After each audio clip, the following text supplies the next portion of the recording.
review this product with me this morning, and currently I have Janet and Elizabeth and Josh and Ellie and Mary and Ann and Mila online. So can everyone hear me? Yes. Yes. Yes. Great. Perfect. So even though Josh is recording us, please stop me as we go through this software and ask questions.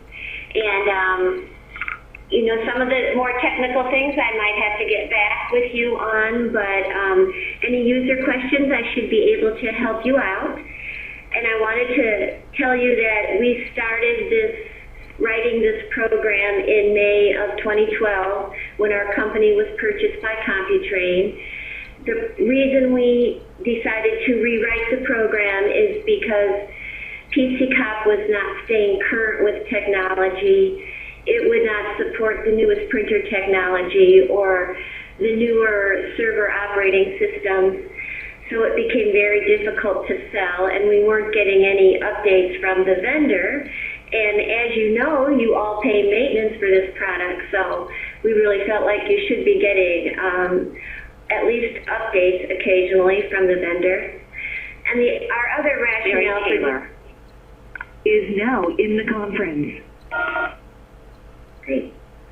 And the other reason we started this project was because PCCOP communicated all day long over your network. So it was constantly talking to the admin console and the server, making sure it knew what was going on. Well, that caused a lot of network overhead, a lot of traffic for you and for us, so that anytime there was a weak link in a network or maybe a semi-faulty network card, the error would appear on our screens because we were constantly talking over the network.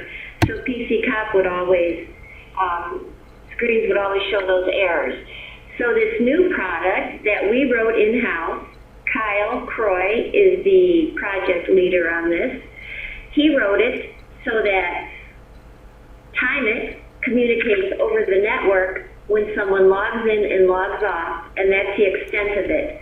Other than that, communication over the network happens when someone from the staff center, which is our name for our admin console, sends a message to a patron or logs a patron off. So we've greatly reduced the network traffic, enabling smoother operation and hopefully less support. John is still available to everyone to help them out, and he's more than happy to do that. But we just feel that a lot of the issues you may have had with PCCOP hopefully will fall by the wayside now that we've reduced overall network traffic, and now we are supporting the newest technology. So I'm going to start out just with this schematic here, and this will look very similar to PCCOP. Our goal was to match it feature for feature, keep it current, and then add some features. And most of the features that we are going to provide in future releases are ideas that came from doing just these types of sessions. So first I'd like to go through the layout. Still we have everything in blue is patron-specific hardware. So here we have your public computers, and then the printers that are available to the patrons, and these can be located anywhere in the library. We have a patron kiosk. I can't show you that today, but I can show you all of the functionality of the kiosk. I just do not have a screen yet that puts all those things together. We do have this product running currently in 2 libraries. The Bremen Public Library, which is about 20 miles south of us in Indiana. They've run it for about a month, and they had a couple printer problems initially, but after that we haven't heard a peep from them.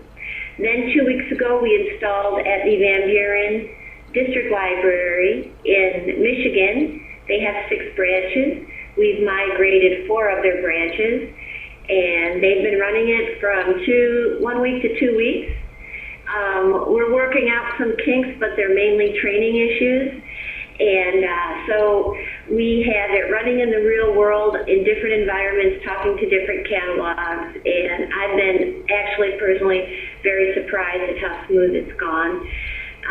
But once we stabilize things and fix any glitches that come up in our beta test sites, we will then begin to schedule migrations of any libraries that would like to come over to TimeIT and PrintIT. It will be free to you as part of your maintenance agreement with PCCOP.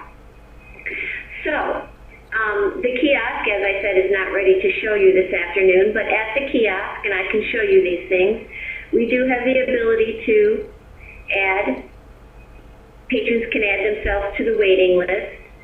They can release their own print jobs if they have an online account. They can view the balance of their online account. Or if the library has a coin bill device, then patrons can also pay for their print jobs right here, pay as you go. And we also, Kyle has also incorporated the ability to run the kiosk software via a laptop or a smartphone in the library. So that would mean I could come into your library, for example, get onto your wireless with my smartphone, log into the kiosk using my library card or my user ID, and then I would have the ability to run the kiosk software on my smartphone, add myself to the waiting list, and I could actually release my own print jobs, assuming I had money on account. So that is something that will be incorporated also into the new product.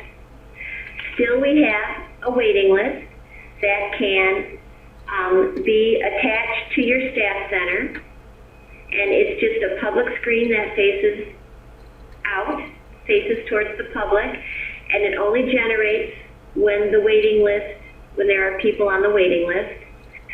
The waiting list can also be web-based. So if you have a card catalog machine, it is possible for us to use that machine to generate the waiting list when the library is busy. The software, the configuration files, the database, the print queue will all be installed on the server in your library. In smaller libraries or branch libraries, we can also install all those products on a desktop. It doesn't necessarily have to be a server. And then you can have numerous print release stations in your library, so that if you have multiple departments or multiple floors, you might want to have a print release station in each department or floor. So this is the basic layout, and what I'd like to show you first is session and print management from the patron perspective, and then I will go over the staff center and the print release stations. And I don't know if anyone's interested, but we can at least take a look at the configuration where you would set up your settings and your policies and determine how you are going to authenticate your users. So, for my purposes today, I can't run everything on my one laptop, so I have a remote client. So I am running remotely on login services, so you won't have some of this. This, for example, will not be on your screen. But basically, this is the new TimeIT welcome screen. And this tile, we can point to your logo, can display here a picture of your library. Anything you want to display here, you can basically just point to that file on your server. Here you can input the motto of the day or the week if you wanted to. You can promote something that's happening in your library or maybe give hours for computer classes. So there is a bit of text that you can input here that would display. Now it's my understanding that you connect to Sierra and authenticate library cards through Sierra. So is it true that all libraries, all of the Wisconsin Valley libraries require library cards for patrons to log into the public computers? All of the libraries using timing software so far do, that's correct. Okay, all right. So you can require library cards, or if you have people in your community that don't want to have a library card for whatever reason, but they still want to use your computers, you can set them up with their own user ID and password, so when they come in the library, they don't have to stop and get a guest pass. They can just sit down, type in their user ID and password, and operate as if they typed in a library card, and you will still capture all the usage statistics. It's just that in your report, you'll see library card holders, total time, and then it can be divided amongst visitors, and then maybe people without library cards. So you can get total time, and then you can have that information stratified across those different groups. So, of course, I'm not connected to Sierra here in my fake library, so I just use user IDs and passwords. I do want you to be aware that you can have different groups of computers, like you could have the adult computers, the teen computers, genealogy, computer lab, and each of those groups can have their own waiting list and have their own rules also. So I'm going to log in this morning, and I'll log in this morning as John, the super secret password.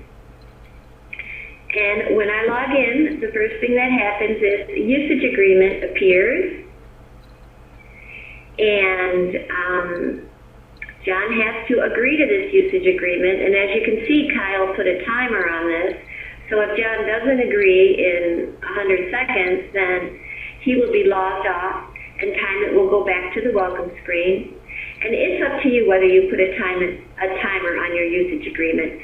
Many of these rules can be turned on and turned off.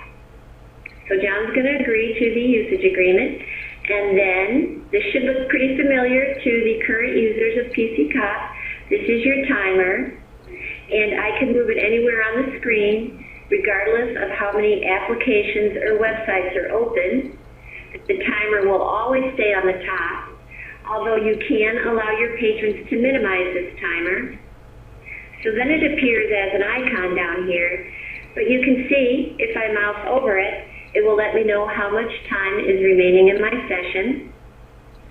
You will still set 2 warning messages. In my library here, I have my first warning message is 3 minutes before the end of the session. My second warning message appears 1 minute towards the end of the session. And you decide when those warning messages appear. Now let me go through some of these buttons on the timer. Lock session. Eileen, Yes. for anyone else just seen bubbles? Uh-oh. No. Oh, nope. Close. Let me see here.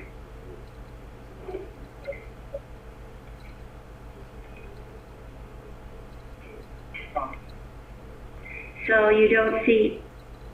I see welcome and then bubbles. Let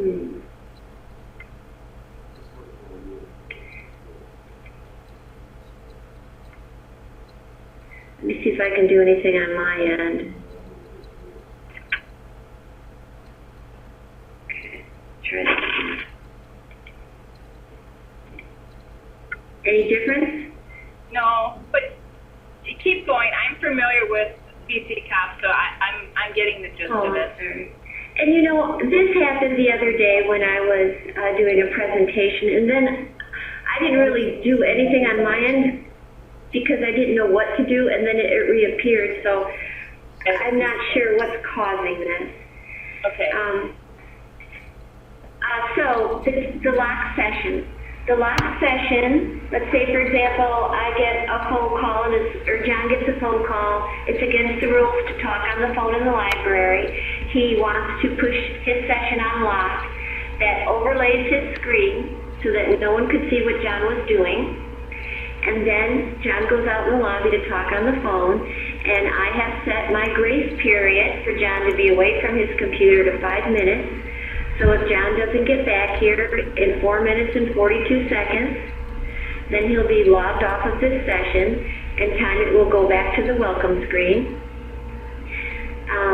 So John knows the rules, so he finishes his phone call, gets back here, types in his PIN number, clicks unlock, and he's back to his original screen. But I don't know if it's obvious or not, but the time he was away from the computer is deducted from his overall session time.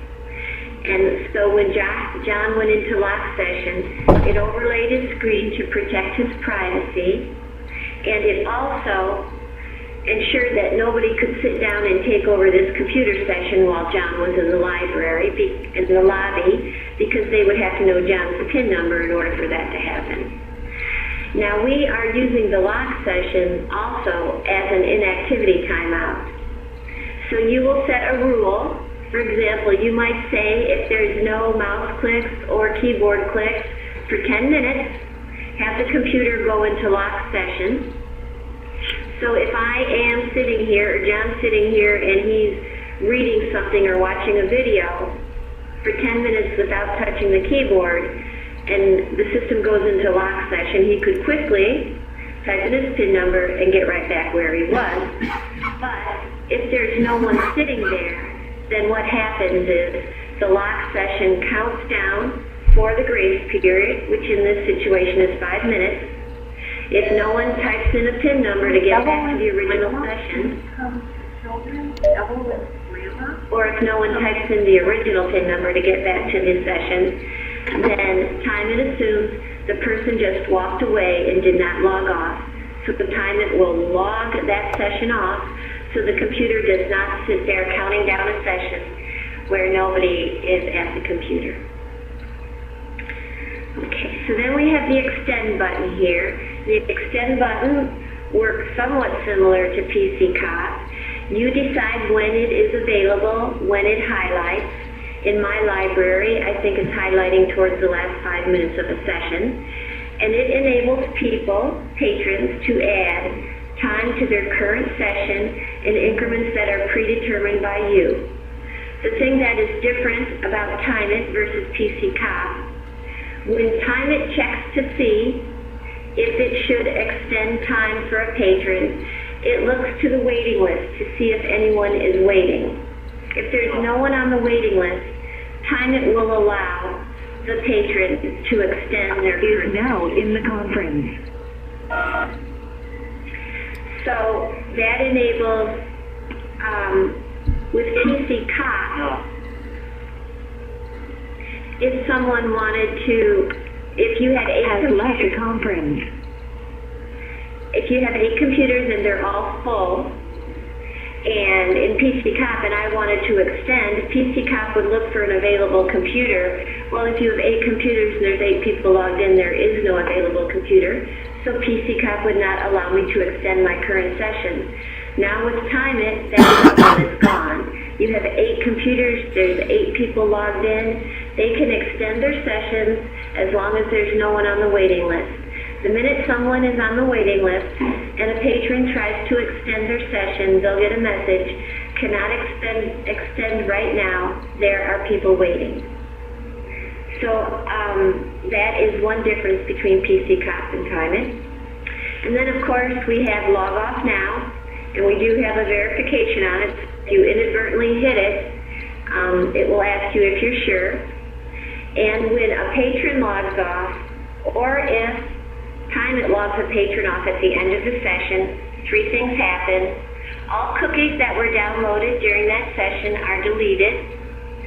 All temporary history is erased so that no one could come behind John and see where he had gone on the internet.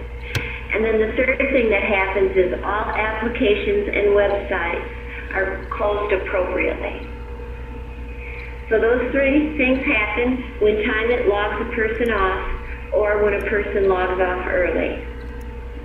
So any questions so far on this aspect of the TimeIT software? Yes, I have a question. This is Cynthia Antigo. I'm with Elizabeth Simic. As far as erasing all temporary history, is there a way for us to not do that? Can we opt for something different than that? You know, Cynthia, I am not sure. I know that what Kyle is doing is he's basically doing almost a restart here. So I will have to ask him if he can allow temporary history to stay intact during that, but I will find out for you. Thank you. I'm sorry, I don't know. You're welcome. Any other questions? Okay, what I'd like to do is show print management from the patron perspective. So I'm John, and let's say I want to print this document here. And same standard Windows printing, just file print, so patrons don't need to learn anything special. What's different here is that you don't choose your printer here. All documents are going to something we're calling the PrintIT printer. So let's say John could choose his pages. He wants to maybe print pages 1 through 3. He chooses print. And at this point in time, it's sending his document to the spooler, and he gets a message back. What would you like to name this document? Well, John wants to call it ListStat Reports. And you can see here, he gets a message, your print job has been submitted, please go to the front desk to pay for it. So depending on what computer John is at in the library and where the library wants to direct people to pay for their print jobs, you can have different messages pop up depending on what department the patron is in, directing them to a specific print release station. So John decides he'd like to print this in color. So here he can choose color and click OK. Now I'll get rid of this document now since we don't need it covering up things. So here you can see John has his own personal print queue that shows him so far today you sent this report, you're printing it in color, 1 copy, and it's going to be 3 pages. Now John's going to send another document out now. And we'll just hit File, Print, same scenario, send it to the PrintIT printer. He wants to call this Features. It's fine to print it in black and white. He clicks OK. His document's been sent. He can close his document.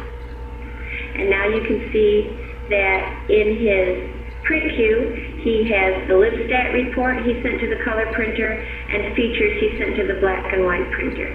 Now, this is nice. Well, actually, what we're going to do that I can't show you today, there will be an icon on the desktop for this print queue. So as a patron is sending documents during the day, they'll always have access to their print queue to delete documents or modify documents. So let's say that John says, well, if I print this document, and then I print both my documents, it's going to cost me $5. Maybe John doesn't have $5. So what he can do is go into the ListStat report, click Edit Job, and change it from color to black and white, and save it. And now that is $1.50 for the ListStat report. So if he chooses both of these reports, he can see that now it's $3.50 in order to print both reports. That's fine with him. So he keeps both those reports in his queue. So you can see here he can delete a job. This field here, if John had 10 jobs in this queue, this field will always total up the total cost of all 10 jobs. But this field over here will tell you the cost for the jobs that you have selected. So that if John had 10 jobs and he only wanted to print 4 of those 10, he could select those 4 and he would get a total cost for those 4 print jobs. And if he wanted to be economical, he can change them from black and white to color or vice versa here in this print queue. So I think this gives me, pardon me? No, I'm here. Got a question for you. Can you change so he can take less pages too? Well, that has been the #1 question for many libraries because that's a problem. And at this point, if John doesn't see that he has the page, I mean, he could delete this print job and regenerate it for the correct number of pages. But from this screen right here, he's not able to regenerate this job and choose different page selection, but I do know that will be part of a future enhancement because we've had many libraries ask for that. So that will be part of a future enhancement that you can turn on or turn off for your library and allow people to do that not only here but also at the print release station, which means the onus is on the staff to do that. Some libraries like that, some libraries hate that. So it's going to be an option that you could turn on or turn off. Or maybe just not let people know about if you don't want to be doing that at the print release station. So this is, yes. Can I ask a question? You mentioned that there would be you couldn't show us right now, but there would be a print queue on the public workstations that they could see their jobs accumulating in. Let's say that somebody sends 4 print jobs and walks out the door and never does anything with them. When it times out, or somehow gets itself logged off and started over, will that print queue be automatically erased? What happens, Cynthia, is that when I send a document, it automatically goes to the print queue even before I name it. So when I do file print, it's gone from my desktop. Right now, it's in the spooler. It's sent to the spooler right there. So now it's at the server in the print queue. So it will stay, the next person that logs on will get their own print queue. They'll never see anything that John had sent. But John could log on later on in the day and his print queue would appear on his desktop. He could open it, he could see those jobs. But at the close of business each night, any jobs that were not paid for and printed out of the print queue will be deleted. So tomorrow John comes in and he'll see nothing in his print queue. Okay, good. I just wanted to know if there had to be some active staff involvement in cleaning out that print queue. No, our whole purpose here is to try to offload from the staff many of the tasks involved with managing these public computers and make life a little bit easier. And that is the reason, for example, when I send a print job and I get that print message back to tell me where to go to print to pay for my print job, the only reason that's there is so someone doesn't stop in the middle of the process and come to you and say, where do I go to pay for my print job? So we're trying to make it so that it's friendly, it's intuitive, and patrons know exactly what to do, and they don't have to stop and come to you to ask those questions all day long. I have a question. Sure. This is Ellie and Merrill. We currently use a separator page that tells the staff what computer the print job is coming from.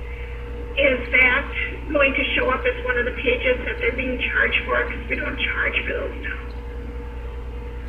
Oh, it's like a banner page that shows first? Okay. What you can do is you can set up in the configuration that you want the first page to print for free. Okay. So then everyone that sends a print job at your library gets a banner page that indicates the computer it came from. The first page will always be free, so the patron is only paying for their own output, not the banner page. Okay. And I'll show you that in the print configuration. It's Cynthia again. I'm going to hit you another question. Sure. Can a patron skip naming the document? Yes, they can, Cynthia. They can. But what if I ended up with 3 patrons with no name document? Well, when I show you print release, I am looking at documents by the library card number or the patron user ID. So you'll only see, like John, if he sent 3 documents without names, well now it's his problem to indicate to you which one he wants to print because he didn't name them. Okay. But you won't be in a situation where you would have to decipher who the patron is. You'll always know who the patron is. Right. That's what I needed to know. Thank you. You're welcome. I'd like to show you now the Staff Center. And So this is the staff center. It's a little different, I know, than what you're used to. This dashboard will show all of the public computers that are active, and then there'll be down here grayed out all the public computers that are inactive, meaning no one is logged in on a session. Of course, I've got one computer here, so it's not very impressive, but here is John logged into this computer, and I could right-click on this computer and get this submenu, which is similar to PC Cop. I could send a message to John. Let's say I'm going to tell John, cut it out, whatever he's doing. I click send. And now I'm going to come over here. Drug abuse is a growing problem. So this is what it looks like to John. Today, And if John doesn't click OK, alcohol and other it stays there, so he has to click OK to make it disappear. program on drug But abuse. if John doesn't cut it out, then I can come over here and I could log John off, or I could send him another message. Especially those. And if he doesn't cut it out, I can log him off from here. This submenu also allows you, if this were an inactive computer, for example, I could shut it down from here. If you wanted to update Windows or do something on that computer, you can shut it down from the staff center. If you had a patron, for example, that's applying for healthcare, which I'm hearing in the libraries, you'll probably be seeing people soon coming in to research options for healthcare. Because I'm hearing that has to be done online, so it's the public libraries. And let's say that John's looking for added healthcare options, and I have 30-minute sessions in my library, and all the computers are full, and John tries to extend time, and it tells him, sorry, cannot extend time right now. There are people on the waiting list. Then he comes to me in a panic. He's already gone through all these options. He's worked his way through, and he needs at least another half hour in order to complete his application. From here, I could extend John's time and give him another 30 minutes, and then click OK, and John's time would be extended another 30 minutes, regardless of how many people are on the waiting list, regardless of whether I had constraints in place for total time per day of the week, because with TimeIT you can put total time per day of the week. So if you're not so busy on Wednesday, maybe you don't care if someone sits there for 4 hours, but if it's Saturday and there's a lot of people coming through the library, you don't want, specific patrons to monopolize your computers, then you can make total time on Saturday an hour. So even if John is approaching his total time for the day, the staff extension here overrides any preset parameters and adds this time to his session. So this is one way that you can help a patron out if they are coming to the end of their session and they're taking a test or applying for a job or doing anything that is important, and now they're panicking because their session's going to end. Also from here, you can click patron details, and you can see who's logged in. Now what we're going to do is when a patron logs into TimeIT, they would type in their user ID or type in their library card number. We're going to Sierra. We're authenticating that they're actually a real library card holder. And then what we're doing is we're capturing their first and last name. And throughout the software, rather than displaying a library card number, which is meaningless, we can, in lieu of that, display the first and last name or just the first name, so that you can actually know who's on the computers by name rather than by library card number. Aside from that, when a person first logs into TimeIT and they authenticate against Sierra, we can see if they are a child, a teen, or an adult, and automatically put the patrons into that group. And then each patron group can have different parameters assigned to them. For example, you could have a group called guests. Maybe they get 30-minute session times where your library card holders get an hour. Maybe you could have different login times for the teen center versus the children's area. Or you could have different extensions, different times per day of the week. So all of the parameters within the software can be attached to different groups that you create within your library. And we can automatically put people into groups the first time they log in based on information we're capturing from Sierra. So if there's a field there that tells us this is a child, we could actually put them into a group called No Access. And then once they produce a form, a parental form, giving them permission to be on the public computers and access the internet, then you can move them from no access into the children's group. So then they are participating in all of the parameters that are guiding children within your library.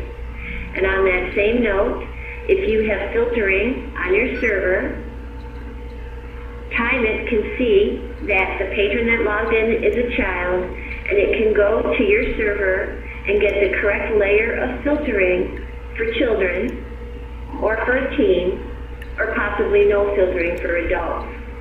So then you have the peace of mind that regardless of where a child logs in your library, they're always going to get the correct parameters and the correct layer of filtering. So here you can see in patron details, John does not belong to a group at this point, but had he logged in with his library card in your library and authenticated against Millennium, Millennium would have automatically put him into a group.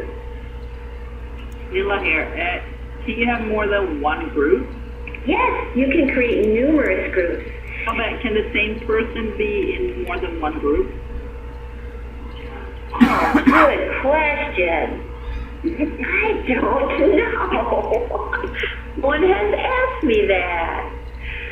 I will find out for you. Where I'm going for is, and I don't know how it is with other libraries, our statistics, our board wants to know about where they're coming from township-wise. Yes. And due to that, I was thinking, well, this is a good way to get statistics then, because I assume you can get statistics on this too. Yes. That you would get, okay, we had 50 from this township, we have 50 from this township, and so forth. And I didn't know if maybe that could be incorporated in this part. So that's why I was wondering if there was. Oh yeah, that is that. Then we have the adults and the children too. right. You see, that is a great idea, and actually, a lot of directors have brought that up, but I have always looked at that from the perspective of visitors or non-library card holders. But you actually want to know within your library card holders, the townships. Yes. Okay, I will find out for you. But it is true, for example, you could create a group like the Sturgis Public Library in Michigan uses the PC COP, and they're going to move over to TimeIT. But they're on the border with Indiana. They have a lot of people from Indiana come in to use their library because they have a nice library. And so the director created a group called Visitors. So when people come in, either to get a visitor pass, or they want to be set up as a non-library card holder to use the computers, then the staff asks them where they're from, and they have, neighboring township or out of county or neighboring county, whatever the names would be, and then they have this group called Hoosiers. So at the end of a reporting period, they can see usage by library card holders, usage by visitors, and then have that maybe segregated into these different geographic locations, or usage by people without library cards and have that segregated into different geographic locations. Very useful for knowing how your tax dollars are being used and how many people outside your service area you're actually servicing that you're not aware of.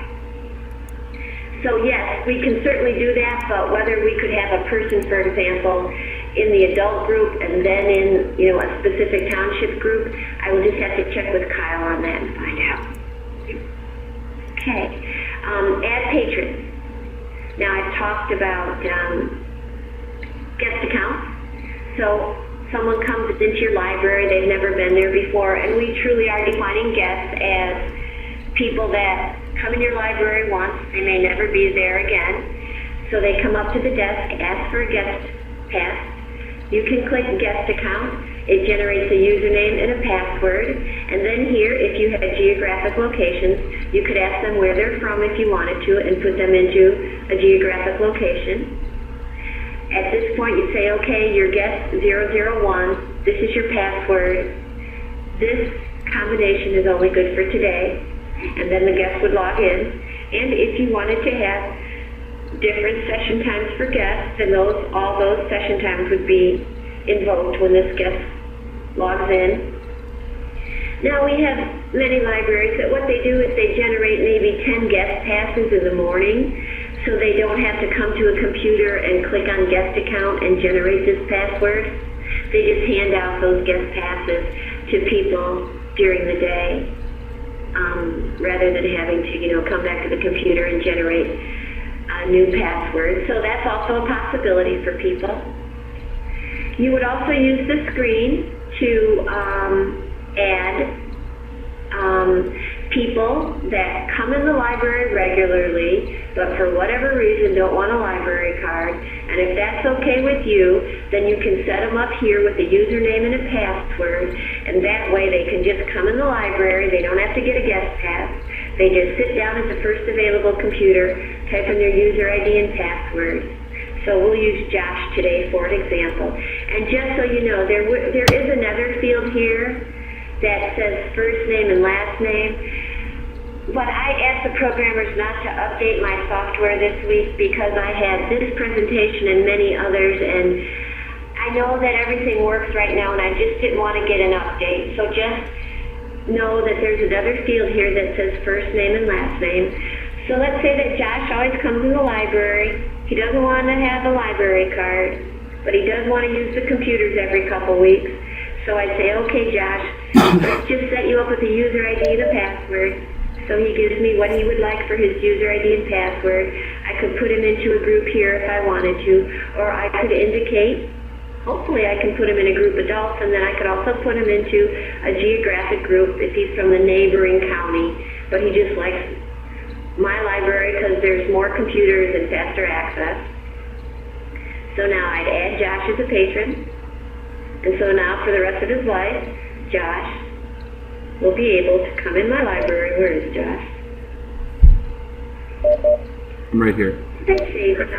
Oh, good one. All right, let me do that again. I don't think I saved it. Oh, no, he's in there. He's in Oh, there. he is in there? Oh, okay, thank you. I just can't see. All right, thanks very much. Oh, there. Okay. So that's how you would add a patron into the database. You know what happened here? You can see now the computer's no longer active because John's session ended. So what I would like to do is come over here. So as you can see, John's session ended. It went back to the main tile, and so I just want to get a session going here. So let's say that Eileen came in, logged into the computer, logged on, agreed to the usage agreement. Okay, so here's Eileen's session going now. So now back here at the staff center,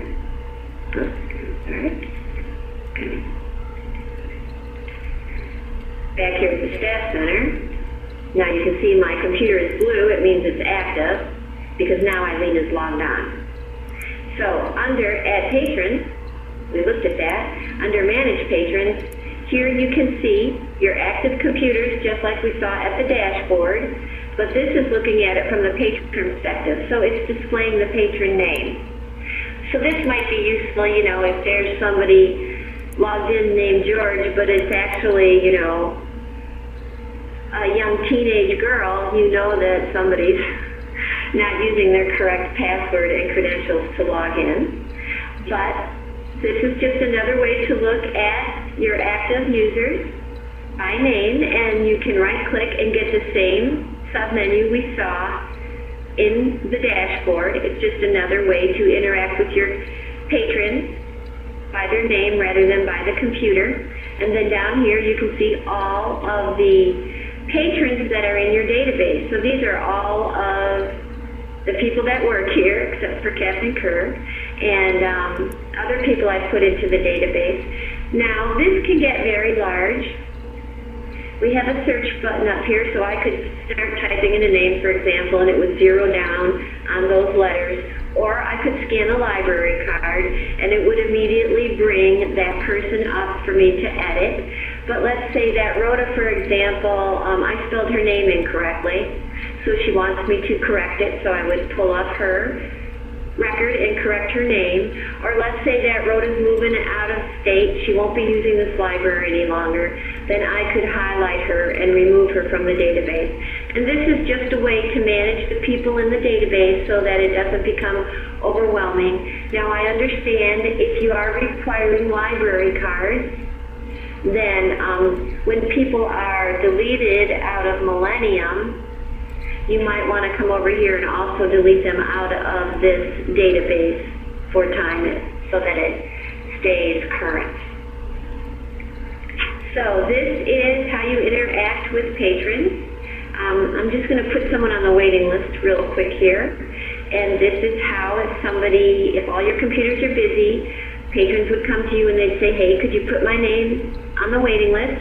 You can scan their library card. So let's say Rhoda came in and wanted to be added to the waiting list, or type in their user ID. Let's say with Rhoda, her friend came in and also wants to be put on the waiting list. So we put both Rhoda and Angie on the waiting list. Now if Angie told me she forgot she had an appointment, could I take her off the list? You can highlight her and remove her from the waiting list. Notice we're keeping track by seconds of how long people are on the waiting list.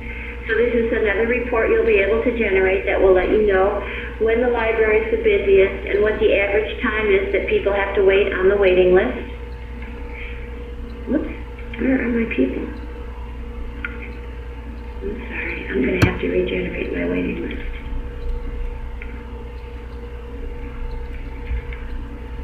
I typed something in wrong when we first started and I got an error and I went into a panic, but I think I'm all right now. So by regenerating my waiting list, it read the new data because I did have a problem right before I got online with everybody. But this is the waiting list. This is what the public will see, and they will see that Rhoda is the first one up to bat, and Angie is next on the waiting list. Now we are going to, as soon as Eileen's session is over, a blue computer icon will pop up here, showing a computer's available, and then Rhoda will immediately be moved up here into this upper column, and it will say Rhoda assigned to, and it will give the name of the computer that is available. Now, going forward, Kyle would like to put a schematic in this box that shows the layout of the library so that Rhoda could quickly see where patron PC number 1 is, because you will set a grace period for people to log into the waiting list once they're assigned to a computer.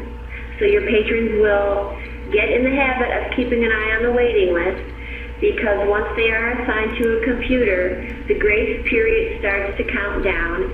In my library, I think it's 5 minutes.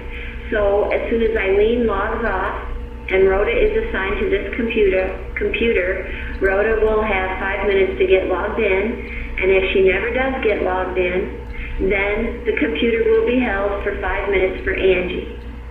And if Angie doesn't get over there and get logged in, then once her 5 minutes counts down, the computer goes back to the welcome screen, and it is open for anyone to sit down and log in.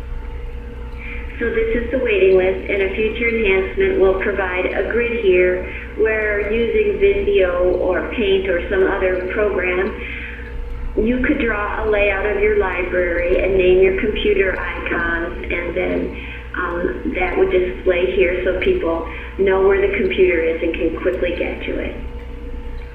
This is Cynthia, and I've got another question for you. Sure.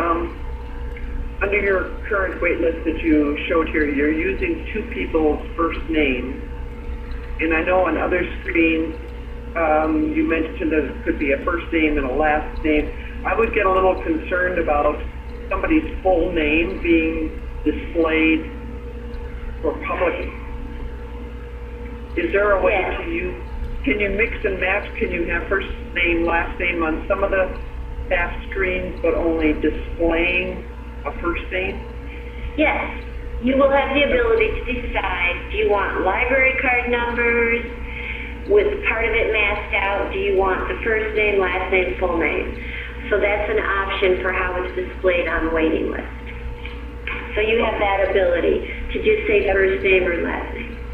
I'm sorry, if I'm a staff member and I'm in dashboard or I'm looking at these, I would be able to see the full name if I Yes. want that option. But as the public, even if I pick a full name, the public can Then- only first name. You can set that up. Yes, you can have it display first and last name throughout the software except the waiting list. And then you want just first name. Got it. Thank you. So you have the ability to decide how things display. I'm going to get into reservations, although libraries are getting further and further away from reservations. Unfortunately for us, well, not unfortunately, the Indiana State Library bought this product, TimeIT and PrintIT, and they cater to government patrons, and most of those patrons make reservations at the library, so we had to concentrate on reservations initially, and I'll go over this with you briefly. But let's say, for example, that I wanted to come and investigate my healthcare options at the library, and I could only get a ride, at noon on Wednesday. So you could type in my scan my library card number, type in my user ID, indicate the day, the time, and then you can leave this setting at any available computer and click Allow Patron to log on to any computer for the allotted time. That means that I do have a reservation at noon at the library. Regardless of whatever computer I log into, I could get my hour-and-a-half session, because maybe I told the librarian, I need to research healthcare, I'm going to need at least an hour and a half. So the librarian could set up my reservation for an hour and a half at noon, regardless of where I log in. I'll get my hour and a half, because it will see that it's me and I'm supposed to have an hour and a half. Or you could use this screen if you have computer classes, for example, from 3 to 5 on Wednesdays. You can schedule Wednesday from 3 to 5, and you can use the drop-down menu, and you can choose all the computers that are going to be part of that class, so that from 3 o'clock, all those computers will be available. Because if it's 10 minutes to 3, and I sit down at one of those class computers to log in, once I log in, TimeIT will tell me there is a reservation pending. Do you want a shortened session?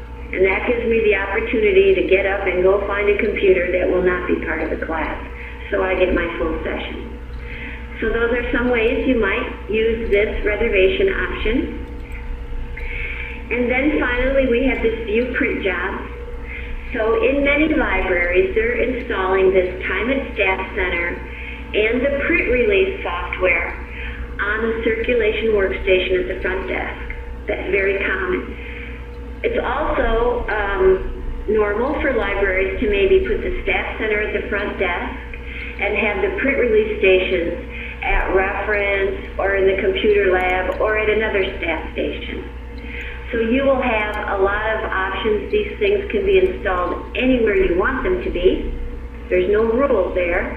But if you do have the Staff Center and the print release station on the same computer, then these buttons allow you to move seamlessly between the two programs. So that's the purpose of that button right here. Now I'd like to show you print release, but are there questions on any of these things that we just covered? Okay, let me show you print release. Here we go. Okay. Now this is print release, and as I said, this is the staff print release, but if you had the kiosk, this same screen, when a patron logged into the kiosk, they would see the same screen, but of course if I logged in, I would only see my own print job. So this is the same screen that the patrons would see at the kiosk, but it would be limited to their own print jobs. One last thing I wanted to tell you, also at the kiosk, this ability to add yourself to the waiting list, there'd be a menu option, add to waiting list, and at the kiosk, the patron could type in their library card number or their user ID, and then they'd be added to the waiting list. So all of this functionality will be at the kiosk. I just can't show you today a screen that has these listed on them. So back to the staff print release. So initially, you're the staff person, so you see all print release jobs. So let's say John comes up to you and he wants to print his document. So you would scan his library card, or if you know who he is, you could just choose John. And now here's the documents that John printed today. Now what we have done here is, so John says, okay, I want to print ListStat reports, and I'd also like to print my features document, and how much is that going to be? You tell him, well, it's going to be $3.50, John. And he's like, okay, well, how about if I print that other stuff? So that'll be $7.50, John. And maybe he doesn't have $7.50, so he's like, okay, well, just print the first two documents for me. So you can select those two documents and print them for him.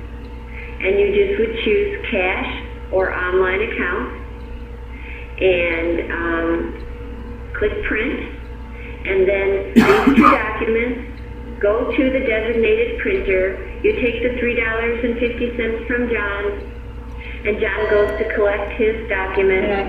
They are then deleted out of the print queue. They're gone forever, and John would just be left with this one document stuff.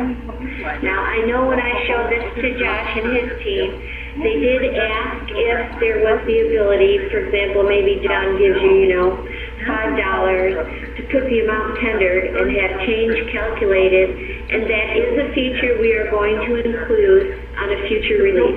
So we will have that available to you. What I wanted to show you, for example, here, let's say John wanted to print his ListStat reports, and he's like, that would look a lot better in color. How much would it be for me to print that in color? From here, the staff person could select this job and then hit modify and change this job from color to black and white, and then save it and tell John, okay, or I'm sorry, I was supposed to change it from black and white to color, wasn't I? Color, save, here we go. And now tell John, okay, that would be $3 to print it in color. So as you can see, we are giving staff the ability to change the output here from color, black and white, or legal, whatever kind of print output you are allowing your patrons. But we're just showing the page count. We're not allowing the staff yet to generate this job. Like John could say, I didn't want those 3 pages, I only wanted 1. Well, in a future release, and it's up to you whether you turn this feature on or not, we are going to allow the staff to double click here. It would bring up John's print job in a PDF format, and then they could say file print 1 page, and then that print job would appear in John's queue.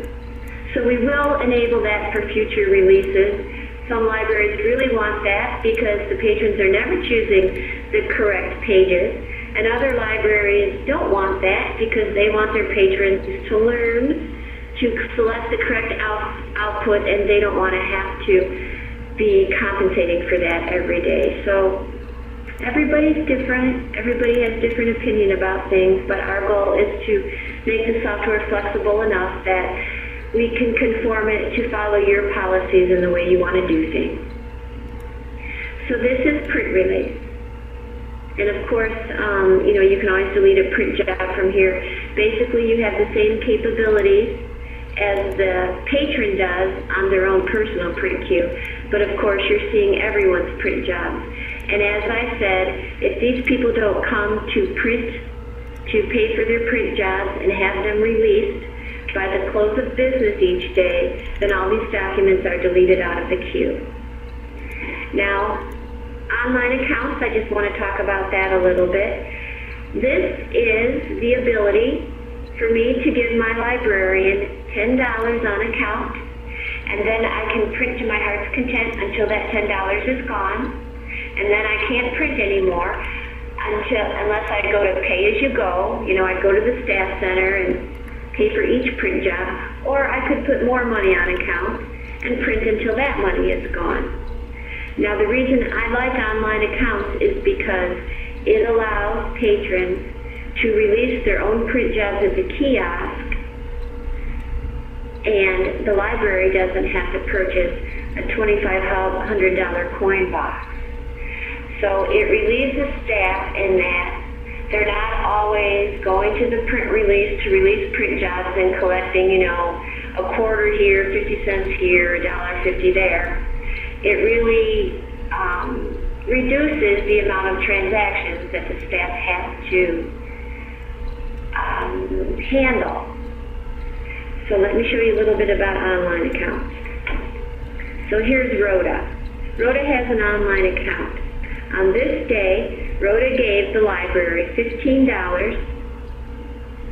and then the staff could put a note there, and many libraries are saying they would require the person that did the transaction to put their initials here.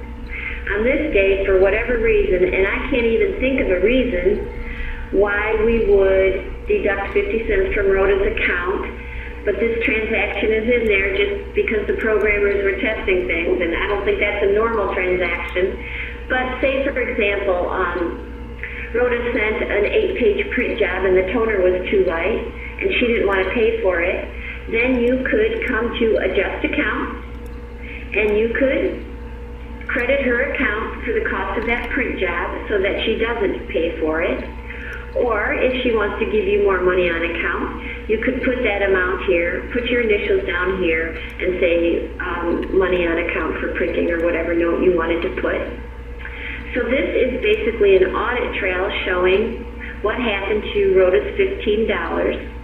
So on this day, 50 cents was deducted. On this day, she printed something for $8. Here's her balance. Printed something for 50 cents. Printed something for $4. She's down to $2 balance. On this day, she gave $8 more to bring her balance back up. So this is a nice audit trail that can be printed, and receipts will print every time that Rhoda puts money on account. She will get a receipt.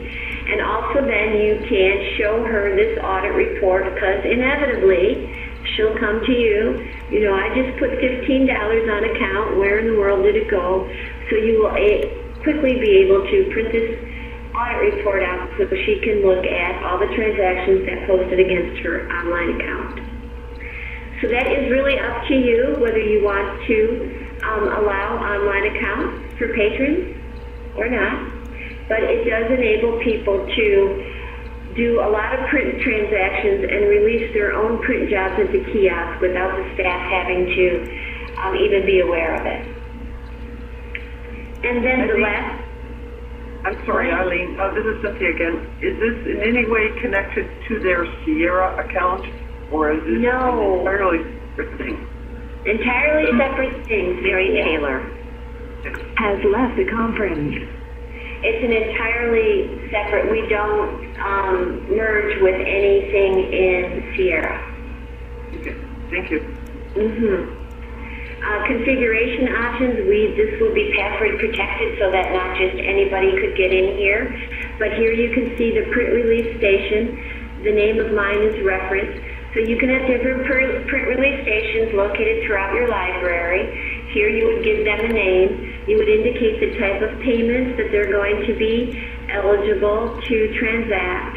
And here, for example, if you had like a legal let's say you had one printer that had legal paper in it, and it's this printer, then you would define here what printer is the legal printer, and then you would define what printer is the color printer, Is now in the conference. what printer is the black and white printer. So here's where you define what printers are attached to this print release station. So where this print release station can send print jobs to, and here you define that, and this would be password protected. So that's the print release screen. So any questions, comments, ideas, opinions? Anything else? I know we're going to add the ability to calculate change, but so far I think that's what we've got for an enhancement. And now I'm going to get into I'm getting out of my comfort area. I'm going to go into the configuration a little bit, but I just want to give you an idea of how this is set up, because you will have the ability, this software, the configuration files are all installed on the server. So you'd have to be at the server in order to change these settings. It will also be, you will also have to log into this aspect of the software. But this, for example, is where you would define your locations and say what computers are where. So let's say on the main floor, you would indicate what computers are on the main floor, where's the staff center, where's the print release. What's it called, what computer is it on? And you can have any types of groupings that you want, but these are computer groupings.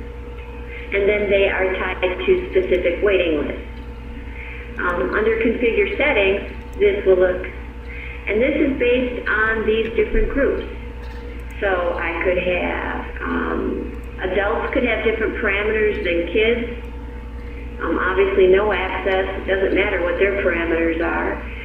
You could have a default or a guest parameters. You could have parameters for people from the neighboring township. It's up to you what kind of groups you want to select. But within each group, you can have different internet usage agreements, for example. So maybe for the teen internet usage agreement, you want to have in big bold letters, you know, information that you don't really require the adults have to look at that. So you could have different usage agreements, and you can indicate here how long you want that usage agreement to show before people have to agree to it. Here you can have different login times.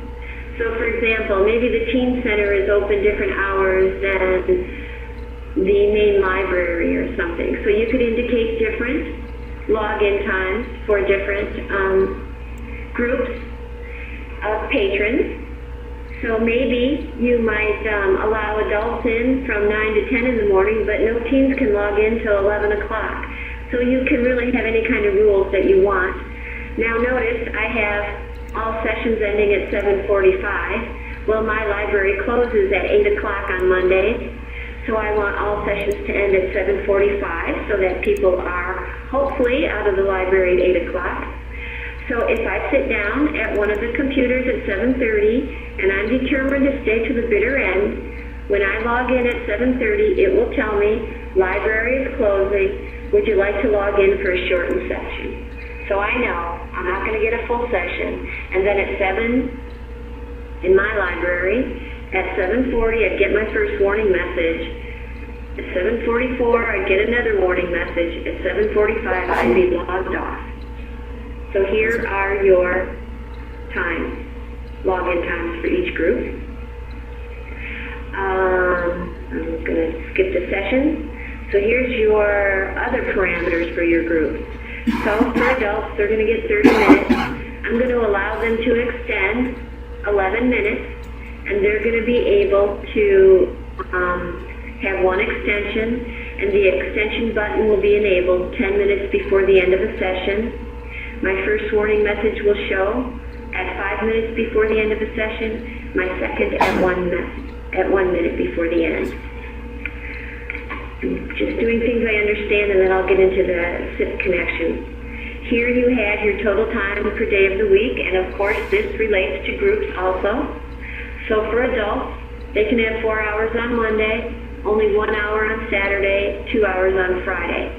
So what this means is TimeIT tracks people, and if they only get 2 hours on Friday, if they've been on for an hour and 45 minutes, the next time they log on, they're only going to get a 15-minute session. So it totally adheres to your total time per day of the week rules. But if, for example, I'm on a computer, I'm close to reaching my 2 hours per day, but maybe I'm taking a test and I go to the staff member and I say, Taylor has left the conference. Please extend my time because, I'm in the middle of taking a test. The staff ability to extend time overrides these total time messages. And then the waiting list. You can have multiple waiting lists, and here you would indicate how many minutes is your grace period for each waiting list. Now, let me get into the API. Do you know if you're connecting to Millennium via an API or a SIP connection? I don't remember. Patron authentication API. Okay. So here we have API. So this is something probably Josh would be involved in. But for each group, you could have different settings. So for teens, they have to use their PIN numbers out of Sierra.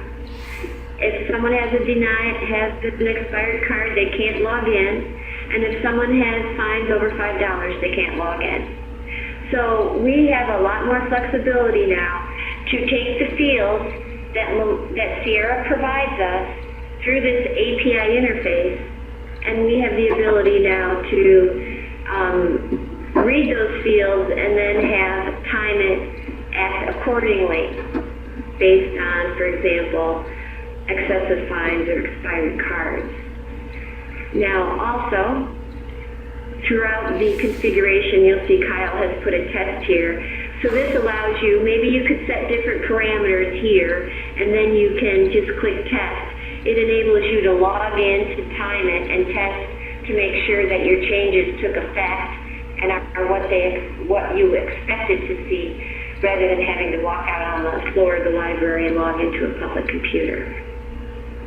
So these are the configuration settings. You do have the ability to go in here and change these. Of course, it's going to require a login, and this software is saved at the server. For the more advanced options, here, for example, is where you would point to wherever your logo is, or the picture of your library, or whatever you wanted to display on the TimeIT tile. Here's where you would put in your motto of the day, or anything that you are trying to make people aware of, at least the people that log into your public computer. These are more technical. I'm not going to get involved with them. I went over with them as much as I knew with Josh and his team. Here, check for updates. So as part of your maintenance plan, we are going to offer updates to this software, at least a couple a year, and I will send out newsletters to make people aware of what the changes are, and you decide whether you want to update or not. But you would just come into the configuration, click update, and then we have it automatically coming to our website, authenticating your license keys, and then downloading the most recent version of the software. Here we have also included the ability to create a schedule so that you would tell us what time do you open in the morning, and we can have all the computers automatically turn on and be running TimeIT, so that when you come in the library, let's say the library opens at 9, you can have all the computers turn on at 5 minutes to 9 and be ready to go when the door is open. And then at night, in your schedule, tell us what time the library closes, and we can turn all the computers off at that time every night.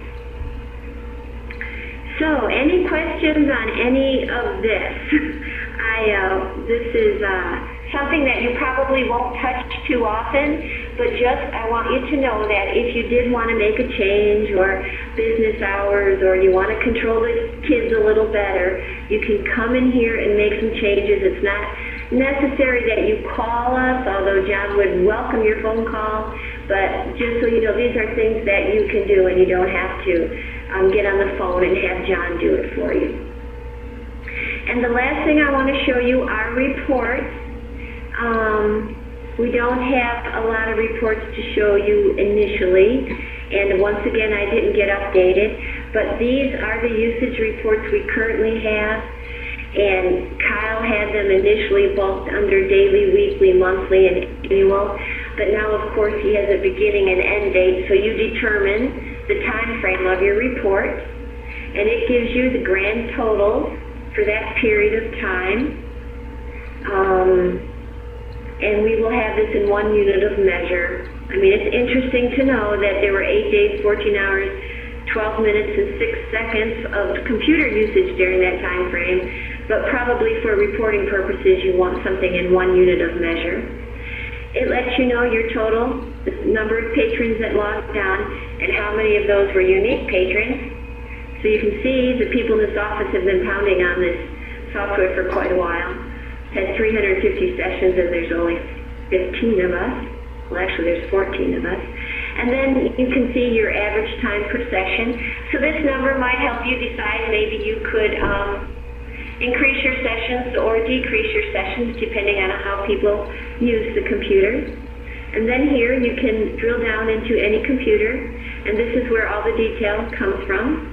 And here's who logged in, what day, what time, how long they were on. We are also going to then enable this for, you can look at it from the patron perspective. Right now we're just looking at it from the PC perspective, but you could actually drill down into a specific patron and see the computer sessions and the computers that were involved. So this is just our first foray into usage reports. Our intent is to make these initially exportable to Excel so that you could print, for example, a pie chart that would show usage by library card holders, by visitors, how many visitors you had, people that are not library card holders, but maybe geographically where they're coming from. You can look at statistics for adults, kids, teens.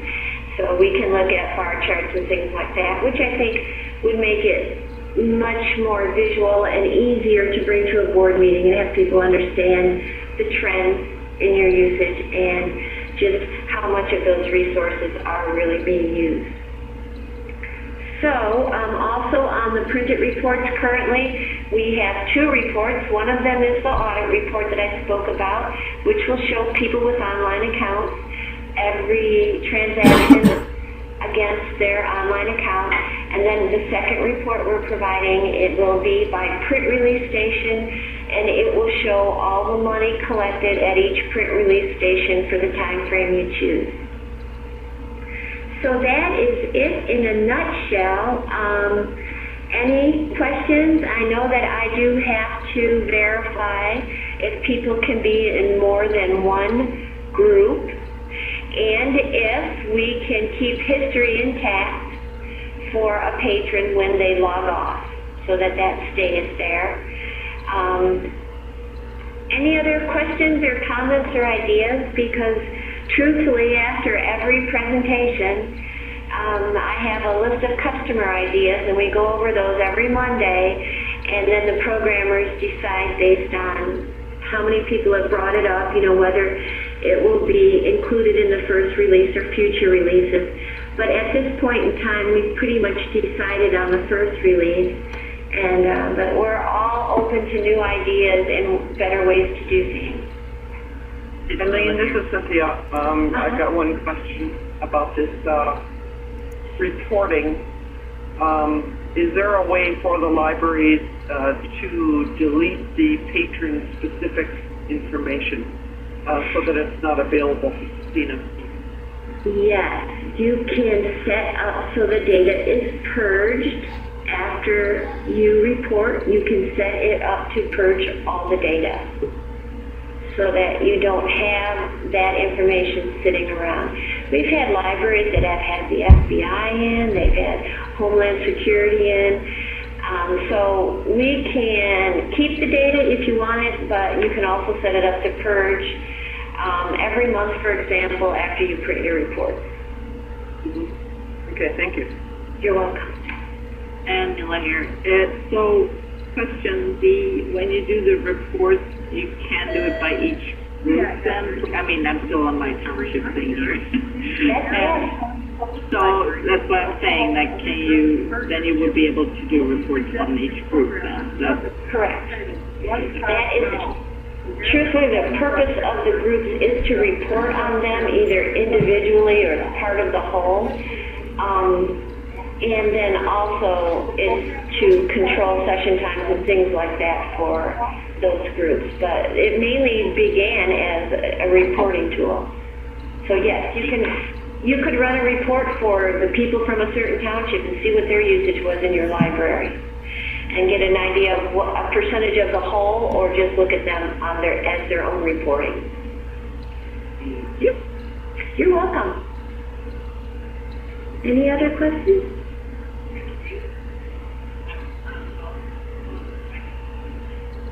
Well, if you have any ideas or questions, maybe let Josh know, or you can certainly email me or call me if you think of something after the fact, or someone asks you a question and you're not sure how TimeIT and PrintIT would handle it.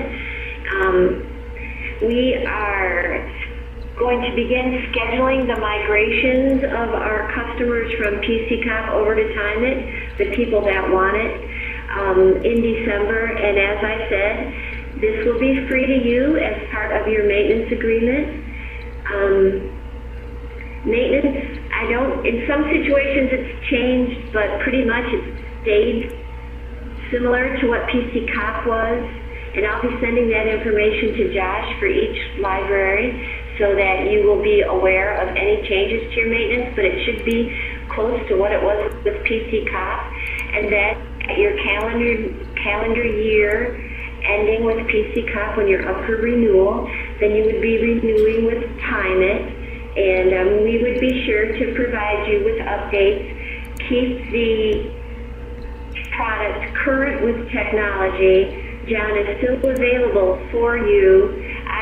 We just think that probably people won't be calling John as often as they did prior, because PCCOP just wasn't documented well. People couldn't do things themselves, so they had to rely on John to do some things.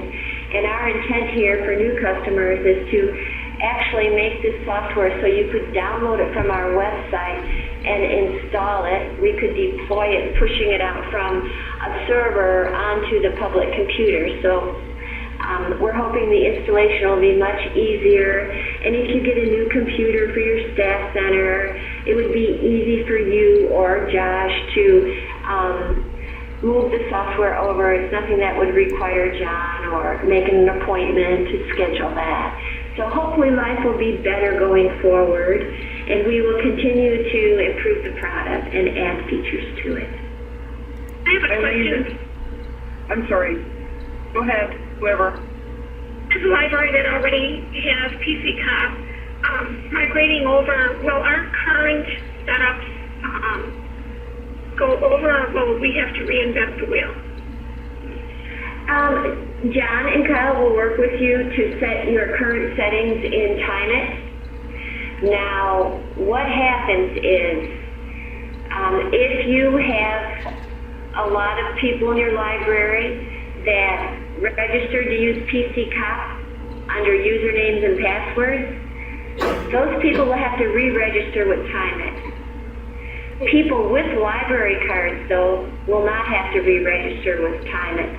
The first time they log into TimeIT and connect to Sierra, then TimeIT is creating an account record for them in TimeIT. But the people without library cards, those people will have to come to the front desk and they'll have to re-register with their username and password in order to use the public computers. And at that point, you might be able to have groups created and capture more information than you had previously captured in PCCOP. But the settings and so forth, those will have to be reset up in TimeIT, but it's something that John and Kyle will work with you to accomplish, and it's fairly quick. This is Cynthia again. We are not currently using PC Cop, so I'm assuming if we're interested in this product that Josh has pricing, Yes. or we wouldn't be migrating. We would be downloading the whole thing. Correct. And I will get current pricing to Josh, and I did want to make you aware that, let me find that screen here. Okay. In the PC Cop world, people had to buy PC Cop for the patron PC, and then they bought an admin console, which is our staff center, and then they would decide, how many print release stations they wanted. We're going to do things differently, and this will be true for current PC Cop users. For every single patron PC you purchase, like let's say that you have 10 public computers that are running PC Cop, we are going to give you 10 versions of TimeIT, 10 versions of PrintIT, 10 staff centers, and 10 print releases. Now, I know it's unrealistic that you don't need 10 staff centers and you don't need print releases, but it's just easier for us to give you the time management, the print release, and the staff center as one license, and then you can have as many staff centers or print releases as you want to have in your library. So that's how it is. You said that was for current users of PC Cop. What about new people? The same is true for new people. So if you have a couple floors, or maybe you have 2 floors, but you have 2 departments on one floor, you might want to have 3 different staff centers controlling 3 different groups of computers. Or maybe you might want to have 4 different print release stations just for convenience. It's up to you. You can have as many of each as you have the patron PC. Oh, it's Nilla here. So question, how do I get on the bandwagon to get the switch over from PC Cop? Well, I know, because I'm going to begin calling people in December to schedule things. We're hoping it'll be right at the beginning of December, but we've really been surprised that the beta test sites have gone so smoothly. We have a library in Michigan that is a second library in Michigan that's going to be deploying this. The IT guy's going to do it himself, so that'll be another test, see how well this goes. But we just want to get it out there and have it out there for at least a month running well, and with libraries that are using many aspects of it. The first library we went into, the Bremen Public Library, they didn't use a lot of the features, so it was a safe bet for us, but also it didn't tell us as much as we wanted to know. So now we're pushing it out to more beta test sites so that everybody touches every feature of it and we can be sure it's stabilized before we begin scheduling the migrations. But I will be calling people in December to make a plan and get people on the calendar to get migrated over from PC Cop to TimeIT. Good. Any other questions? This is Josh. I just want to let everyone know that I'll be involved with coordination as well, so I'll be in contact with Eileen, and once December rolls around, we'll start kind of seeing who's in a position to upgrade, who wants to upgrade, and we'll help kind of get that coordinated. And then also beyond the upgrades of existing users, we'll also work on the early adopters of the first-time users and try to get some coordination there for you guys that don't currently have the system but are looking to get it as soon as possible. Well, perfect. Well, thank you so much for your time this morning. I really appreciate it. And any questions, any concerns, probably let Josh know, and Josh and I are talking often, so I will keep him abreast of our progress.